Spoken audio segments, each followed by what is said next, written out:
I am the Tofu Golem. Please enjoy the video. You begin by verifying essentials, power to modem and router, and that the correct cables are snug. Once done, identify the SSID and precise password because Wi-Fi is case-sensitive. If you prefer stability, plug an Ethernet cable into your computer.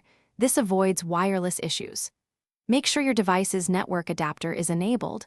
On Windows, open Network Settings, and on Mac OS, open Network Preferences. These immediate checks put you in position to request and receive an IP address from your network.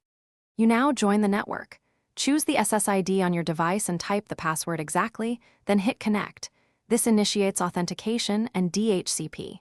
If using Ethernet, verify the port LED and that your system reports a private IP like 192.168.x.x. This confirms DHCP lease.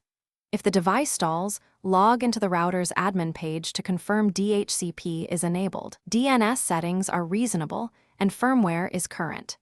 Make configuration changes deliberately and reboot devices so settings take effect. You finish by validating connectivity. Open a browser and load a known site, then run a quick ping to 8 to confirm routing and test DNS by resolving a domain name.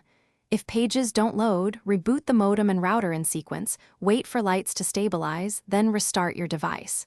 Make sure to retry after each step.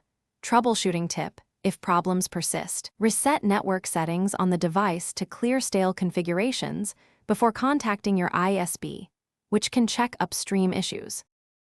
Thanks for watching. Consider subscribing if we helped you today.